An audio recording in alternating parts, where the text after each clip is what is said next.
Assalamualaikum warahmatullahi wabarakatuh. Saya akan membacakan dampak positif dan negatif pembelajaran jarak jauh. Dampak positif: 1. Memperoleh suasana belajar yang baru. 2. Proses pembelajaran dapat berjalan lebih santai dan tenang. 3. Menghemat biaya transportasi untuk ke sekolah dan biaya untuk uang makan atau uang saku. 4. Proses pembelajaran bersifat informal. Dampak negatif: 1. Para peserta didik lebih mudah menyontek. 2. Tercampurnya antara tanggung jawab di rumah dan di sekolah. 3. Suasana belajar yang agak kurang nyaman. 4. Jaringan internet yang tidak mendukung dapat membuat proses pembelajaran terganggu. Dampak positif: pendidikan jarak jauh meningkatkan motivasi lebih besar pada siswa-siswi karena jarak jauh yang harus ditempuh digunakan sebagai acuan perjuangan untuk menuntut ilmu. Dampak negatif: pendidikan jarak jauh memakan banyak waktu dan biaya bagi para pelajar untuk menempuh perjalanan yang jauh tersebut. Selain itu, banyak juga risiko yang dapat dihadapi apabila menganyam pendidikan jarak jauh. Dampak positif dan negatif pembelajaran online. Untuk postingan kali ini, saya akan membahas mengenai dampak positif dan negatif dari sistem pembelajaran online. Setiap kegiatan yang dilakukan pasti memiliki dampak positif dan negatif, begitu juga sistem pembelajaran online yang mulai diterapkan di beberapa negara pada saat ini termasuk Indonesia sendiri. Indonesia sudah mulai menerapkan sedikit demi sedikit sistem pembelajaran secara online. Hal ini dilakukan untuk memberikan kesempatan kepada seluruh warga Indonesia untuk menikmati pendidikan di mana saja yang dia suka.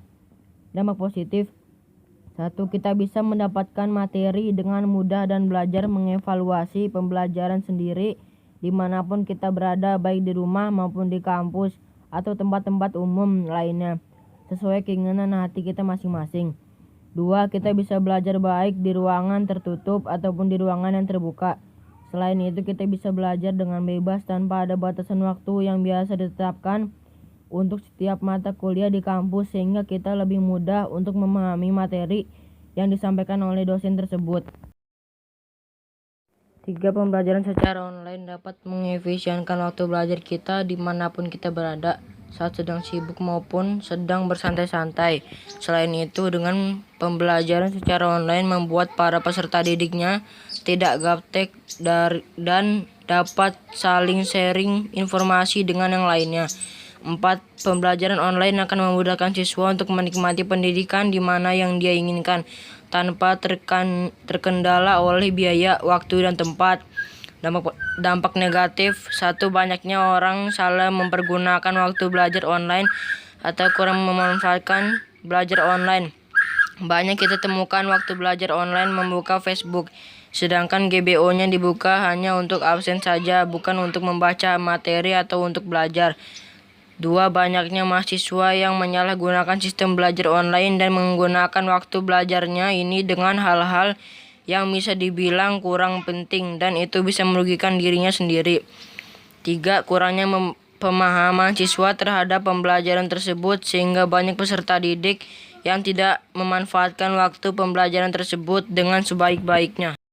Kalau tidak adanya bimbingan oleh orang yang ahli, maka banyak siswa yang melakukan pembelajaran tersebut tidak maksimal. Mungkin hanya ada satu target yang ingin dicapai siswa tersebut, seperti absen. Kalau sudah absen, ya sudah, tidak ada upayanya untuk mencari pembelajaran dalam online tersebut. Selain itu, mungkin masih ada juga peserta didik yang masih gaptek. Makanya dengan itu diperlukan bimbingan dan pengarahan oleh pendidik. Sekian dalam positif dan negatif dari sistem pembelajaran secara online yang dapat saya simpulkan. Semoga bisa bermanfaat bagi kita semua.